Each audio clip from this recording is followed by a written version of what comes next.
তো হ্যালো বন্ধুরা, সবাই কেমন আছেন? আশা করি সবাই ভালো আছেন। তো welcome back to my channel Mrs Dev. তো আবারও নিয়ে আসলাম কাঁঠাল তরকারির রেসিপি। যে আমি এখানে একটা কাঁঠাল নিয়েছি আর কাঁঠাল কেটে ধুয়ে নিচ্ছি, আর এদিকে আমি সিদ্ধও বসিয়ে দিয়েছি একটু হলুদ আর একটু লবণ দিয়ে। তারপর এদিকে আমি 3টা আলু আর 3টা পেঁয়াজ নিয়েছি। এদিকে আলুর ছিলকা ছুলে নিচ্ছি, এদিকে পেঁয়াজেরও ছুলকা ছেলে নিয়েছি। তো এদিকে আমি টুকরো টুকরো করে আলু কেটে নিচ্ছি, আর এদিকে কাঁঠালগুলো বয়েল হচ্ছে। তো আমার পেঁয়াজগুলো টুকরো টুকরো করে কেটে নিচ্ছি, আর এদিকে আমার অলমোস্ট আমার কাঁঠাল সিদ্ধ হয়ে গিয়েছে, আর এদিকে আমার আলু পেঁয়াজ কাটাও হয়ে গিয়েছে। তো আমি এখন কাঁঠালগুলো নামিয়ে নেব। এই যে কাঁঠাল সিদ্ধ নামিয়ে নিচ্ছি।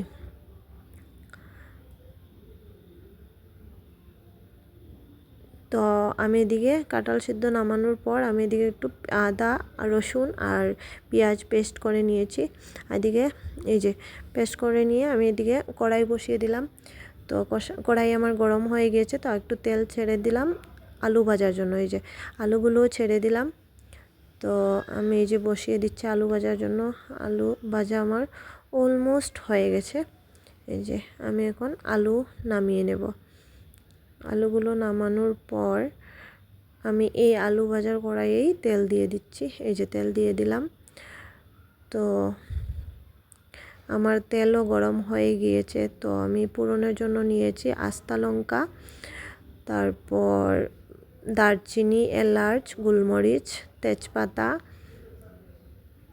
তারপর পেঁয়াজ কুচু কুচু করে কেটে দিলাম, আর এদিকে কাঁচা লঙ্কাও দিয়ে দিলাম। এই যে আমার অলমোস্ট ভাজা হয়ে গিয়েছে।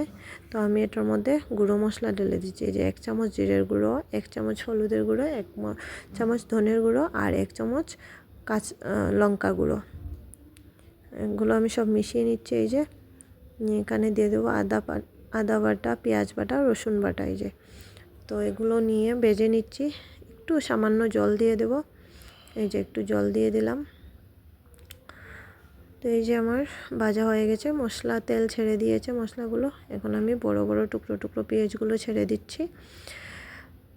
তারপর একটু সময় নেড়ে চেড়ে তারপর আমি এই যে কাঁঠালগুলো ছেড়ে দিচ্ছি। এই যে তো কাঁঠালটা আমি একটু নেড়ে চেড়ে তারপর আমি আলু ছেড়ে দিচ্ছি। এই যে তো এগুলো সব মিশিয়ে আমি এখন 1 চামচ 1.5 চামচ লবণ দিয়ে দিলাম। তারপর একটু সবগুলো মিশিয়ে আমি একটু জল দিয়ে এই যে জল দিয়ে সব মিশিয়ে এখন ঢেকে নিচ্ছি। তো এদিকে আমার জলগুলো শুকিয়ে গিয়েছে। তো এই যে নেড়ে চেড়ে দিয়েছি।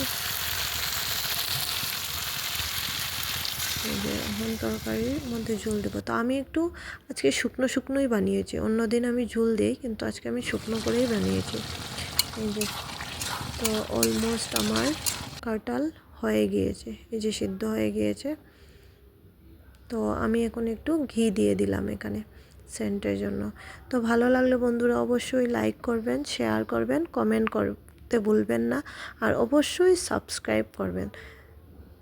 এই যে কমপ্লিট।